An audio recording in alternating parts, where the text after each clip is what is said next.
We are live with SCI TV. I'm Joshua Gordon, the founder of the Sports Conflict Institute. I'm joined by my co-host, Dr. Ken Pendleton. Ken, welcome to you. Glad to be here. And we have a special guest from Cornell University, Jen Baker, who is in charge of the Big Red Leadership Institute. Welcome. Thank you so much. I'm thrilled to be here. So Jen, you have a very interesting background. We're hoping that you could share with our audience and tell a bit about how you got involved with your current role and what led you to this spot that you're in now. Sure, absolutely.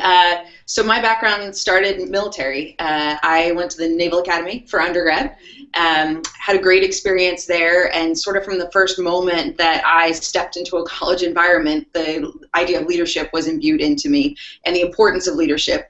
I served 7 years on active duty with the Navy as a Navy officer, and during that time you become intimately aware of the importance of leadership and how critical that becomes in your everyday success. And I say leadership, and you'll hear me use that word a lot, but it's leadership and followership both. I don't think that the two can be disaggregated, quite frankly. That was kind of my early professional career, and that was certainly my undergraduate career. And ultimately left the Navy. I owned a business for a short period of time, so it's leadership. It's the same skills you learn in one area, but they translate elsewhere and in a slightly different way, but it's fundamentally the same. And during that time, I also became a lacrosse coach. So I competed in lacrosse while at the Naval Academy as an undergrad, and then I had a love for the sport, continued to coach it. Coaching is leadership. It's fundamentally the same skills. You're taking care of others, you're developing others, you're helping them be their best. And so fell in love with coaching, was teaching for a while at the school where I was coaching. So again, teaching, another form of leadership, and ultimately decided that I wanted to come back to graduate school. And that's how I came here to Cornell. So I was here at Cornell and initially started in their Masters of Business Administration program, and was fortunate enough to be part of the Roy H. Park Leadership Fellows program, which is a leadership development curriculum that is an adjunct curriculum to the MBA curriculum. It was the first time I've been exposed to kind of a different form of leadership development. So the military develops leaders in one particular way. The Park program was a very introspective form of leadership development. It was very much focused on individual development, not necessarily conforming to one kind of leadership style, if you will. And so that was really valuable for me and kind of rounded me out in many, many ways. At that same time, I was part of the women's lacrosse coaching staff here at Cornell. And I joined as the fourth coach on staff. The other three had already been working together for a period of time, so they had a kind of a good chemistry. Wasn't really sure what my contribution to that staff would be when I initially joined, and head coach Jenny Grapp, A, gave me a great opportunity just by allowing me to be part of the staff, but B, posed to me, based on my background, that she'd really like me to do leadership development with the team. And that was a great challenge that was put to me. So that's what I started doing very early on. Had other roles on that staff, but that was my primary role, was introducing the element of dedicated leadership development in this athletic context. So simultaneously working on my graduate degrees, was here for a period of 3 years, was working on this leadership development curriculum, and ultimately thought I needed to kind of formalize it, put it down in writing, and I was actually getting ready to leave and go into industry, work in private industry. And before I left, I thought, why is this just for women's lacrosse? Why is this not for the entire Cornell athletic department? Every team can benefit from this, and decided I wasn't going to leave here till I suggested just that to our athletic department. And lo and behold, here we are. Big Red Leadership Institute was born. So I was fortunate enough to have the opportunity to stay here and launch such a program here at Cornell. And I'll say that we were fairly late to the game, quite honestly. A number of other schools were ahead of the curve and had already adopted dedicated leadership development programs. And I'm just glad to have the opportunity to do that here at Cornell. So kind of a long story to get to where I am now, but it's been a great one. Well, Jen, what a fantastic background, and no wonder why you are doing, and you're selling yourself short about the innovative side of it. We work with a lot of departments, and they don't all have the type of innovation that you're bringing to the forefront, so we really appreciate that. Thank you. One of the things that's interesting, you mentioned a couple different philosophies around leadership.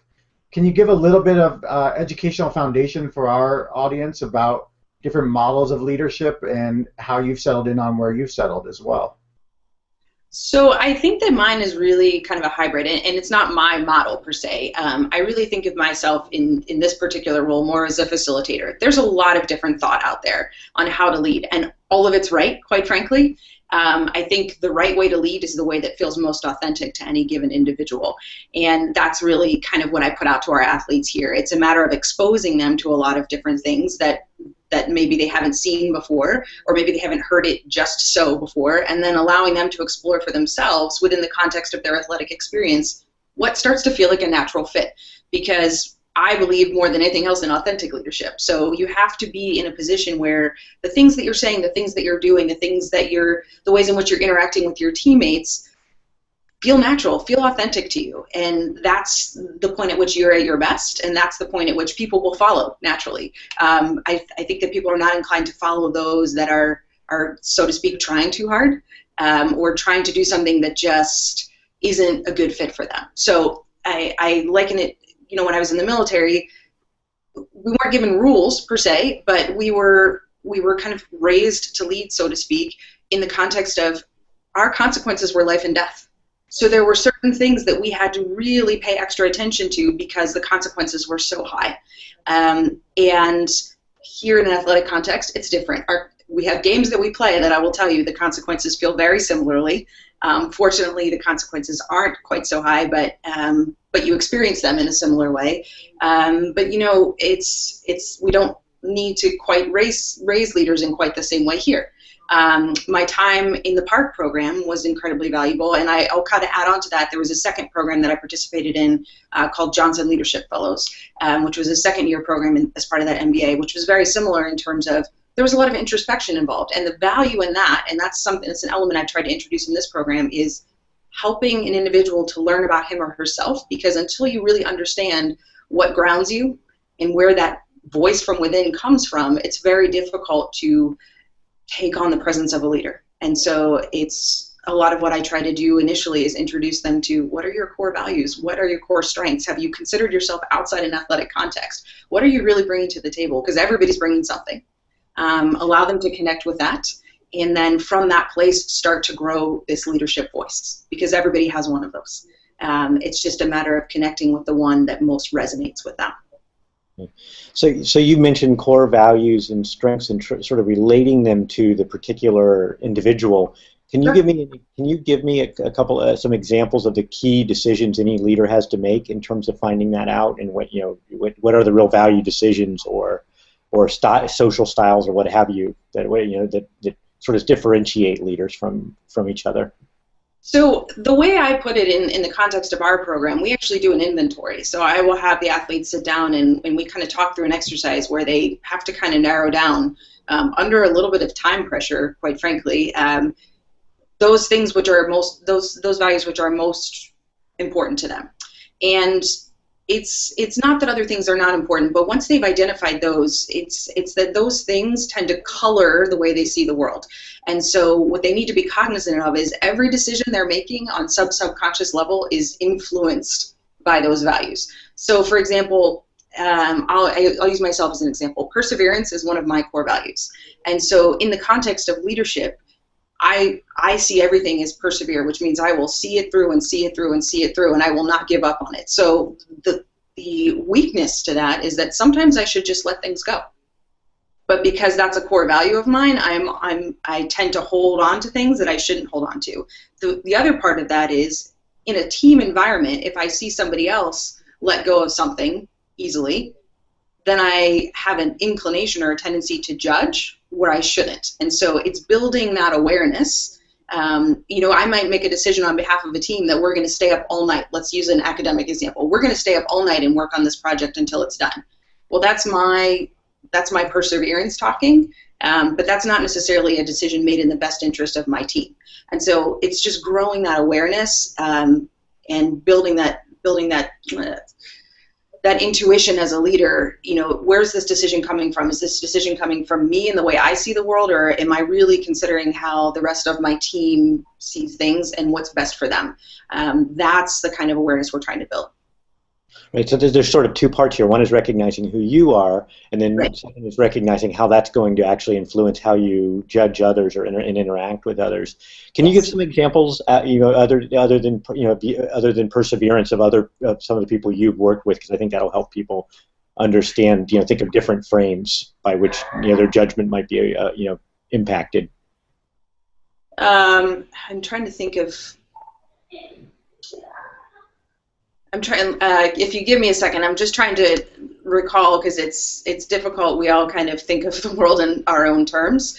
So I'm trying to think of some other athletes that I've worked with and a time that they've had kind of this values. I think here's another way in which values come into play. So many of our teams here, and one of the groups that I work with are team captains. Many of the teams here don't just have a single captain. They have multiple captains. And those captains then have to work together as kind of that one unified leadership team. And it's helpful as an exercise for them to understand each individual's core values, because each of them is going to see that role a little bit differently. Each of them is going to see decision making a little bit differently accordingly. And understanding what each individual's tendencies are is going to help them to get on the same page a little quicker. And so one of the exercises we did last year early on was comparing those core values, using those to shape a personal outlook on leadership, and then identifying where we might be similar, which makes us that much stronger, and where there might be some gaps. So for example, I'll use kind of the crude example of kind of good cop, bad cop, but if your core value is accountability, for example, and we do have some who that's just their natural inclination, they're going to be quick to hold somebody accountable maybe for being 5 minutes late to practice or for not running all the way through the line on a sprint. But if you have 3 captains, for example, none of whom hold that as a core value, which one is going to be the one to speak up? Those are the kinds of conversations that I think need to happen. And just beginning to build the awareness of who's going to have those conversations, I think starts rooted in core values. And Jen, from a team perspective, do you have a set of needs identified that a team needs from its leaders, and then try and develop leaders into those roles, or does it start more, as you're saying, from the individuals and then trying to figure out how those individuals can shape the team in their image as leaders? So I think that's a chicken or an egg question. Every team is different for starters, so I don't know that we can easily say every team needs this and so every leader must be this. What I did have the groups of captains do last year, for example, within their respective teams, is identify who all their stakeholders were.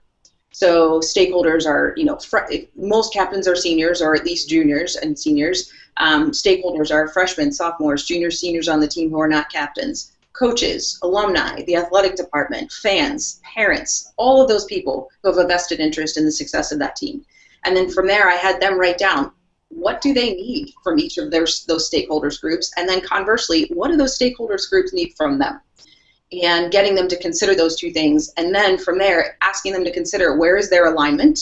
Because in those areas where there's alignment, that's where they're going to have the most success, I think, in moving that organization forward, that team forward. But always considering what it is that those stakeholders need from them first. Because if those needs are not being met, it's very difficult for captains or for leaders in general to project their agenda onto others without considering how others' needs are being met as well. We as humans are fundamentally not wired to just do what's asked of us and do what we're told to do if we're not getting something out of that equation, especially not if our fundamental needs in a given situation are not being met.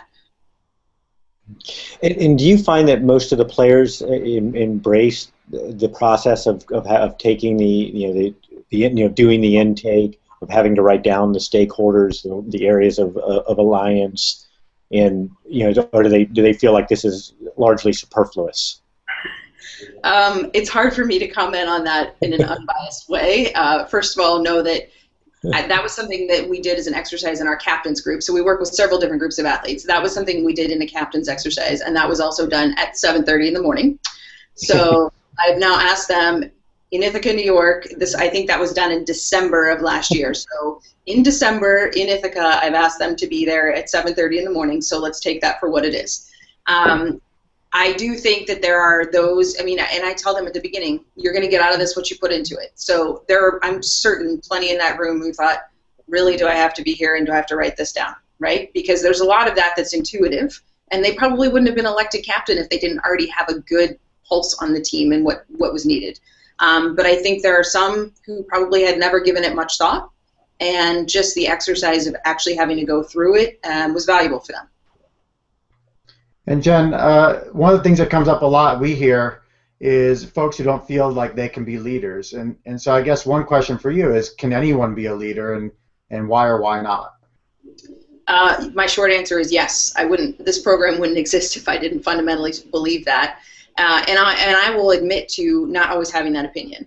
I will admit to many years ago when I was far more naive, I think about these things, believing that leaders were born and not made. And not having a lot of data or evidence to base that on, but since then having really evolved my opinion on that. I think leadership is a skill, and I think that skills can be learned, like throwing and catching in an athletic context. I liken it on this campus to any academic subject that you might study. So Cornell is famous for our founder, Ezra Cornell, saying that this should be an institution where any person can find instruction in any study. So when you show up on this campus, if you want to learn chemistry, you're not simply just told, go be a chemist. You are given tools to do that. So you are given the context of a classroom, and then on top of that, you're given a laboratory experience where you can go explore and discover these concepts for yourself. I don't think leadership is anything different than that. I think it's a set of skills that deserves a context for learning and applying. I think athletics is a great context for doing that. I don't think it's the only one. I just think it lends itself readily because you're already organized into teams. There's going to be adversity. There are going to be issues with motivating one another. All of those things that build a leader's toolkit, so to speak, are already right at the ready and kind of packaged for you. So I think it's a great context in which to do it. There are many. But if you avail yourself of that opportunity, I think that you absolutely can become a leader. And I think it's open to anybody. So yeah, that's really, I mean, that's really encouraging, because it's essentially, then the issue becomes, what do you think are some of the obstacles? Why does some people think they aren't leaders, and what steps do you take to basically try to show them that they have that potential inside them? So I'd have to hypothesize on that. I do think, and I'll caveat this by saying I think it's shifting, but I think there is a natural bias to favor the extroverted in leadership. So very often, especially in adolescence, I think those individuals who are outspoken, who are comfortable in a lot of kind of gregarious social situations, tend to emerge as leaders. Because of the way social situations are at that time. And so by the time they get to the collegiate environment, some people unfortunately may be programmed, if they are on the more introverted side, or just have not grown up as comfortable in some of those social situations, maybe are pre-programmed to think, well, I'm just not a leader. And I just think that's unfortunate, and that's not the case. I think that leadership has nothing to do with extroversion or introversion. I think it has nothing to do with social ability or comfort and social skills. The other thing I don't think it has to do with, and this is something we talk about greatly in our program, is it has nothing to do with athletic ability. So your ability to lead an athletic team, you need not be the senior starter All-American. It's great if you are, and that's fantastic, but you could also be that freshman. So we work with freshmen here, and one of the first messages they hear is, you're going to lead this year.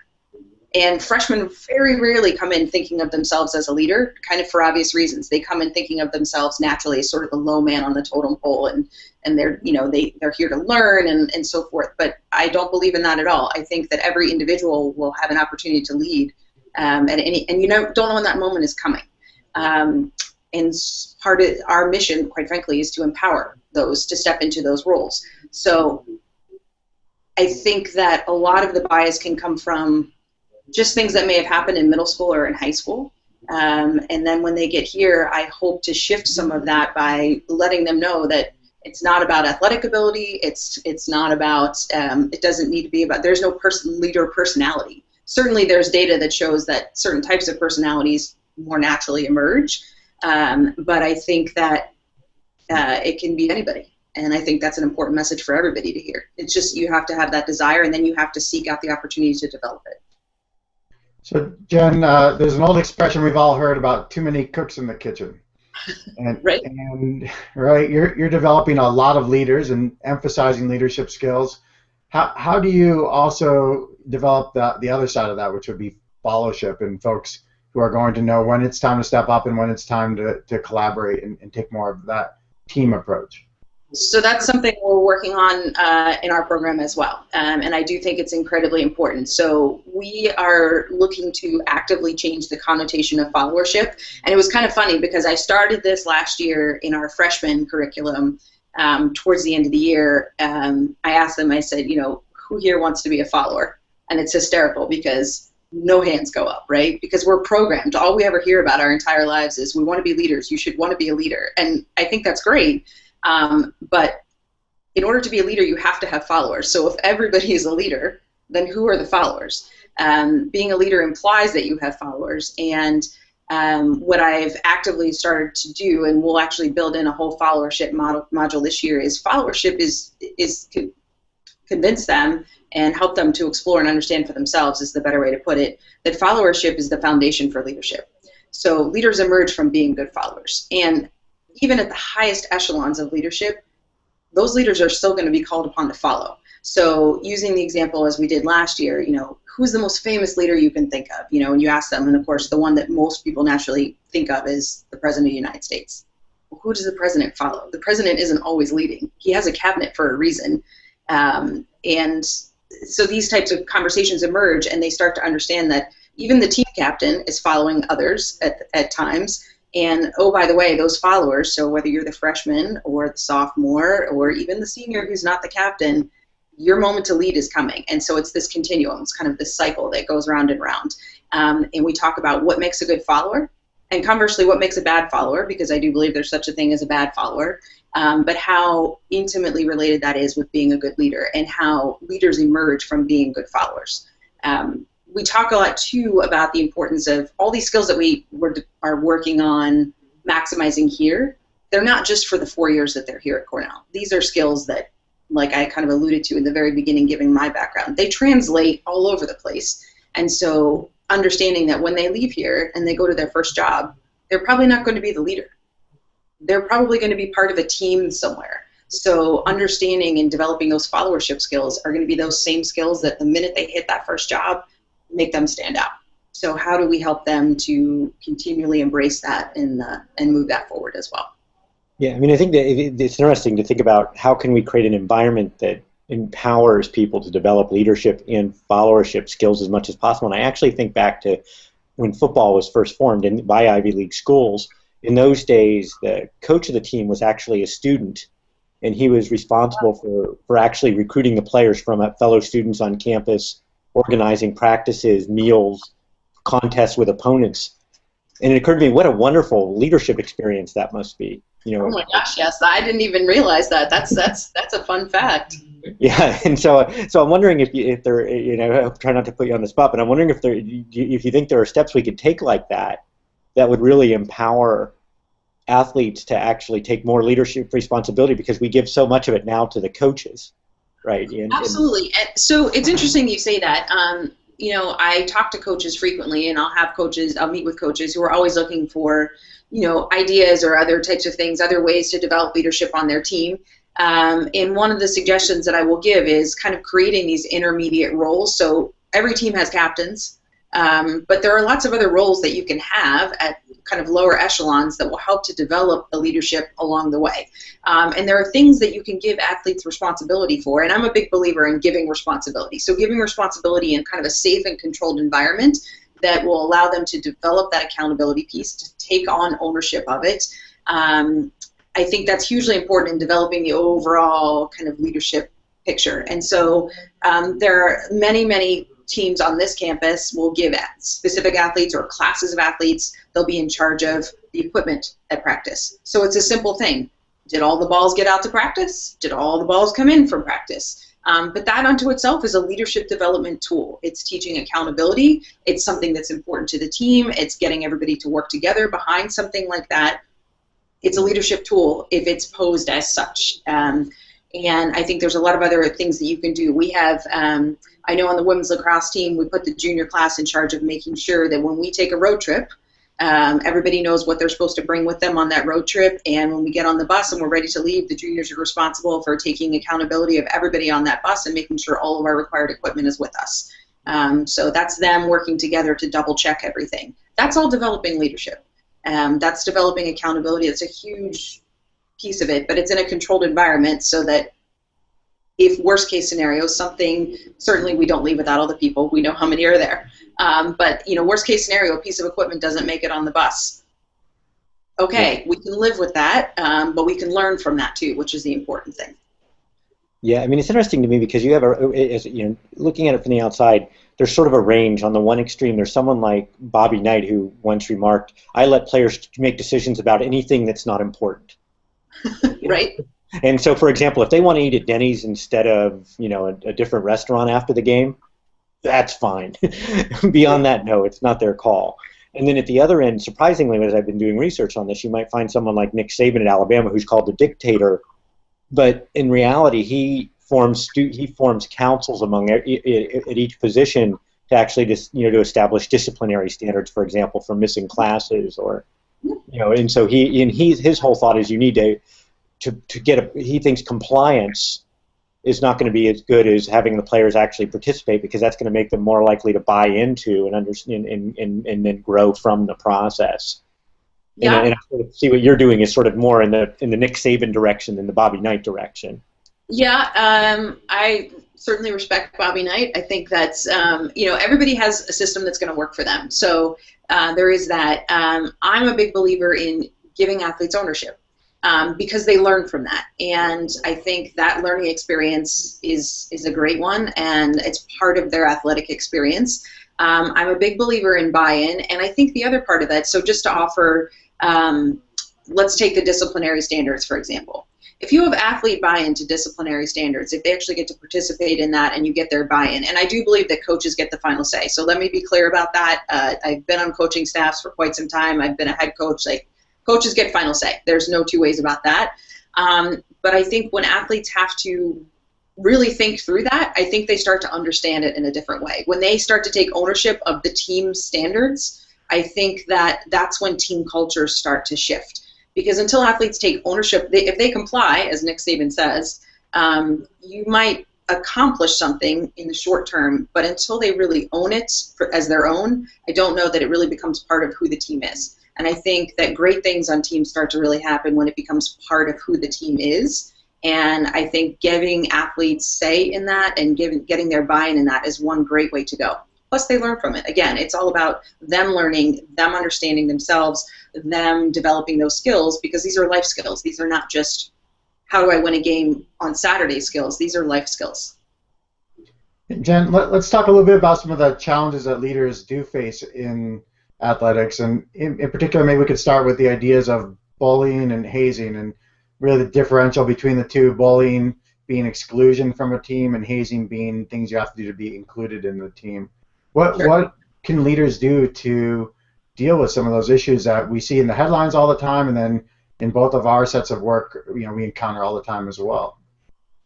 So I think one of the really important things to remember in all of this is I believe that leaders exist to take care of their people, and that's a personal philosophy that was imbued in me in the military. So let me be clear about that, but. Leaders don't exist without followers. We kind of alluded to that before. Leaders don't exist without people, so to speak. And I believe leadership is a very people-oriented skill. I think it's incumbent upon leaders to have the best interests of those who follow them at heart.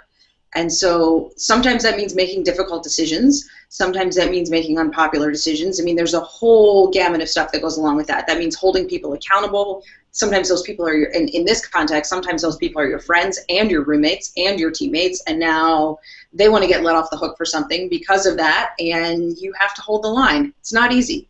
But I think at the end of the day, you have to you work for the program, so to speak. So the team, the program is your boss, and you have to do what's right for them. You have to take care of the people on your team. You have to put their best interests at heart. So whether it's bullying, whether it's hazing, whether it's being 5 minutes late to practice, it all goes to, what does it mean to be a part of this team? What is it that we're really about? What is in the best interest of this team? And I think aligning every decision, every statement, every policy with that, I think keeps leaders true and makes their life a little easier, even if it's more difficult in the short term. So, you know, you hear about these hazing incidents, and those, I think, are unfortunate because a lot of times those come from years and years of tradition, for better or for worse. It's practices that have been handed down and handed down and handed down, so they've become accepted as part of that culture. I think leaders of organizations, whether it's athletic or otherwise, in today's context, have to really take a step back and say, how is this serving us? How is this serving the best needs of the people on this team? How is this serving the best needs of my stakeholders more broadly? I think that tradition is great. I think that there are lots of ways to achieve the end of helping people feel part of an organization, become part of an organization that don't involve demeaning them or humiliating them or making them do things that feel uncomfortable. I think there's a lot of other great positive things that can be done. I think we just need to take off our blinders sometimes and think through those. And this comes from somebody who was in the military. So anybody who would have seen what my freshman year was like at the Naval Academy, from the outside looking in, probably would have judged it harshly. I loved every second of it. It was actually an incredibly positive experience for me, which is probably sacrilege for me to say, and probably makes any of my upper class who will ever see this think that they were not nearly hard enough on me. It was fine. It was good. But I think there's a context involved, and I understood that every single thing that was being asked of me was achieving a positive end. It made me better at my job in the Navy, believe it or not, even though it was ridiculous in the moment. Conversely, on the bullying side, the same type of thing. How is this serving our ends? How is this helping us win a game on Saturday? How is this helping us win a championship? I think if you can't answer those fundamental questions, I think that leaders have to step up and do the right thing, even when it's unpopular, even when it fundamentally feels difficult.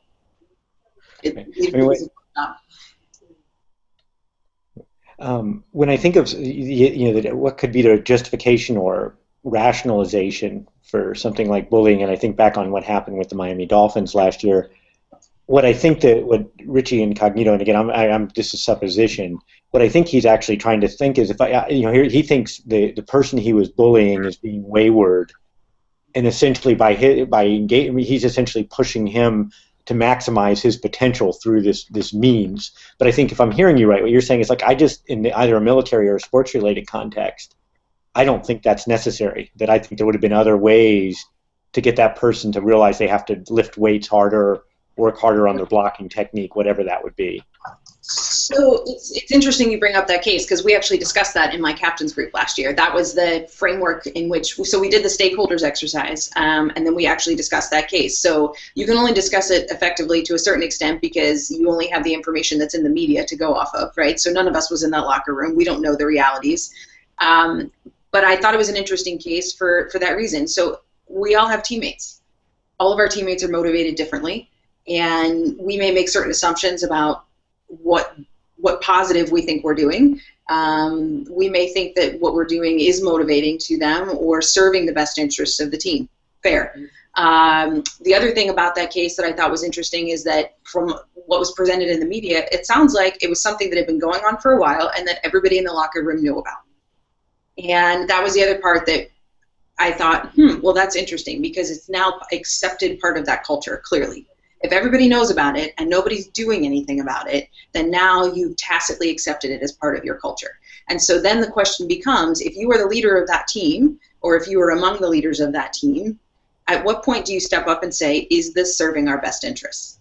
In the grand scheme of things, is this serving our best interests? I'm not saying the answers are easy there, but there was not indication, and again, we were not in the locker room, and I do not profess to have been in that locker room, so I don't know. Maybe the discussion did happen, but I'm suggesting that in situations like that, it is incumbent upon leaders, and this is what I encourage all of our leaders to do, to ask the question, how is this serving our best interest? And they don't have to have that discussion in the vacuum. there are so many resources on this campus that they can rely on as well to ask a third-party opinion. First of all, go to your coaches and ask.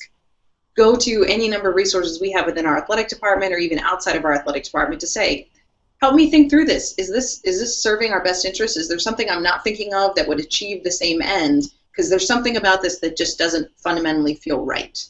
And so that's something I think is really important, especially in this kind of as our climates evolve and inclusion and diversity become, really important issues and important to all universities to embrace. I think it's really important for leaders to kind of do the right things in those scenarios. Yeah, absolutely. And I think one of the things you mentioned that's really important is the idea of motivation. Mm-hmm. And so how do you help people understand those motivational profiles and how they differ from one teammate to another, from one leader to another? Do you have tools in place for that? Is that just conversation? What are the ways to uncover motivation and then to tailor leadership that's responsive to that motivation? So there's no magic answer, or if there is, I don't have it. So what I encourage fundamentally our athletes to do is be accessible. So I tell them that leadership is a contact sport, which is a quote that was passed on to me, and I fundamentally believe that in terms of, especially in this day and age of technology, I think it's really easy to rely on a text or an email to communicate, and none of that stuff is going to replace just face-to-face interaction and conversation and getting to know your teammates better. The more conversation you have, the more listening you do as a leader, the more you're going to understand who it is that you're actually working with. Everybody's motivated differently. Everybody's motivated uniquely. I don't think there's anything wrong with just flat out asking a teammate what most motivates them. There are those who are motivated by, frankly, being yelled at. And there are those who need just a very quiet encouragement, and understanding the nuances there is very powerful for a leader. Some of that comes with time on the team and getting to know people, but I think, for example, of, you have a senior captain and then you have a whole new class of freshmen that comes in. They're not going to have a lot of time to get to know that class of freshmen like they would, say, a junior on the team who they've been playing with for 3 years. And so making the effort to reach out to those freshmen just to get to know them better. Maybe they go have a dinner on campus early on, or maybe they check in, every so often, just to have some one-on-one conversation. I think that could be really powerful. It's not magic. It's not rocket science. It's just fundamental interpersonal communication that I think can make a real difference. From there, it's once you kind of have some of that information, what's important to that person, what do they value, what do they like about being on the team. I think from there, you kind of have to just be creative as a leader, and knowing that information, start to build that into how you talk to them and keep them positive and keep them pumped up every day at practice. I mean, I love that line that leadership is a contact sport, because I was thinking about the great basketball player Bill Russell once said basketball is a contact sport, football is a collision sport, and it occurs to me the addendum would be leadership should not be a collision sport. And yeah.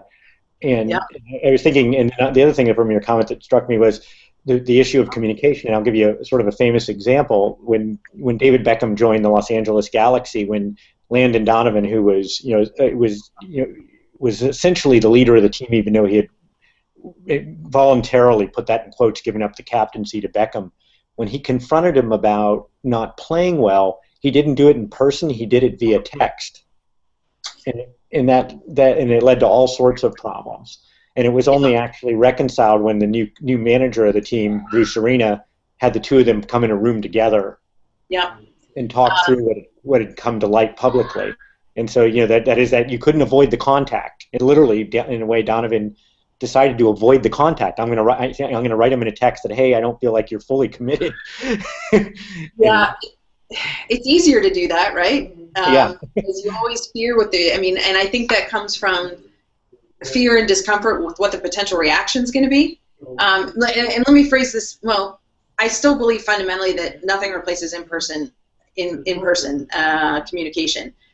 When you're delivering a message that's difficult, I think it feels way easier to do that over an email or over a text, because then you're nervous about how the person may receive it, and so it kind of distances you from that, and it feels a little safer to do that. It's harder to do that in person. But the flip side of that is, what if you have something really positive to say to that person? And again, you can easily send it via text or via email, and I'm sure it would be well received and appreciated. But I'm going to argue that it would not be nearly as well received or appreciated as it would if you just took the time to do it in person. It makes a difference. And I certainly encourage all of our athletes to just take that moment to make the in-person connect. So Jen, I'm going to ask us to take on one final topic before we wrap up, and that's the issue of gender, given that I've spent exactly 0 days as a female leader on this planet. And Ken has spent some time studying the idea of gender and leadership, so maybe I may ask Ken to start with a bit of a story from UNC soccer, and then get your reaction from your perspective, having a whole lot more credibility than either of us on gender in leadership. Sure. So Anson Dorrance, as we know, is the most successful intercollegiate coach in debatably in history. And when they asked him why he succeeded so grandly with North Carolina's women's soccer team, he said that the key was you had to understand that you had to coach women completely differently than men. And he said that essentially with men, the great thing is, what makes it simple is, he used a word I won't use, but it comes down to they're jerks. That is to say, they're primarily concerned about performance, and they really don't, the issue of social relationships with their peers or with coaching staff are entirely secondary. Whereas in the case of women, he said his line he has on his locker room, the motto for the whole team is they don't care how much you know until they know how much you care. And so he said, you have to actually form strong personal relationships to motivate them. And so I take this very seriously because he is the most successful intercollegiate coach in history. But I'm curious as to whether you actually tailor your leadership models differently based on gender. So let me answer this in a couple different, let me give a two-part answer to this. First of all, Anson Dorrance is an amazing coach. He's had amazing success. And I agree with him in that context in terms of I think women are socially a bit more complex. But I think that issues on women's teams are the same issues on men's teams. And that's one thing I have noticed, is that stuff that happens on women's teams is the exact same stuff that happens on men's teams. I do think that he is correct in terms of the way women form relationships and their proclivity to do that, and the importance on which they play, the importance that they place on some of those relationships may be different, maybe, but not necessarily always. And an interesting nuance to this is the number of, so there are, I don't know the statistic on the number of women's sports there are, but I think as of a couple years ago, it was something to the effect of 80% of coaches of women's Division I sports are actually men. So it's a very co-gender type of environment, and on the women's sports side, it's men coaching women. What I'm going to say as far as leadership goes is that leadership skills are leadership skills. They are gender agnostic. And I don't think that you develop a female leader any differently than you develop a male leader. And that, for me, comes 100% from the military. So if you look at the military as an example, and I would argue that military, law enforcement, any of those organizations, some of the best leadership development organizations that are out there, men are leading women right now. Women are leading men right now. It is gender neutral, and I believe that's as it should be, because leadership is fundamentally leadership. If you look at the way, for example, the Marine Corps, who does an outstanding job with it, runs their boot camp. They segregate men and women in boot camp, but the women are not trained any differently. They're just trained together. The men are not trained any differently from the women. The training isn't different. The men are just trained together. Leaders are leaders, and I really, truly believe that. So in my program, it is 100% gender neutral. I would never separate men and women for that reason. The issues are the same. The skills are the same, and I also, quite frankly, would never want to send the message that women leaders are any different than men. I think it's important for everybody to understand that women are certainly as capable as men, because I think that they're not everywhere, but there still is a prevailing stereotype out there that when you look at, for example, the Fortune 500 CEOs, women are grossly underrepresented in that statistical category. And there are many reasons for that. I'm not suggesting that it's entirely because of leadership skills, but I just think it's important to send the message that women and men have equal footing when it comes to developing leadership skills and potential for leadership. Well, Jen, this conversation has been really fascinating and important as well when you think about how many of our leaders do come from athletics to begin with, and that if you're scaffolding those skill sets in a really meaningful way and in a deep way where you're not just giving a workshop but you're developing skills throughout over a long period of time, it's really heartening, and I think serves as a model that many others should seek to follow. Any final thoughts as we fade off, or any resources you wish to highlight to our audience before we say goodbye for now? Well, first of all, I'd just like to thank both of you. This has really been kind of a treat for me to have a chance to talk about this. Certainly I'm passionate about it, so it's a great forum. I think that athletics provides such a great forum for developing leaders and for developing followers, as we talked about as well. This largely came from the fact that so many people I know who participate in athletics, 5-10 years out, look back and they realize, oh, I learned that from my coach. I learned that from my teammates. We all learn it, and we all will, just by virtue of participating. But the opportunity to put a framework on it while athletes are here competing, I think just allows them to make those connections so much earlier and sets them up for success for the rest of their lives. So I think it's a really powerful tool. I would encourage lots of schools to investigate in it. I think to invest in it. I think it makes everybody better.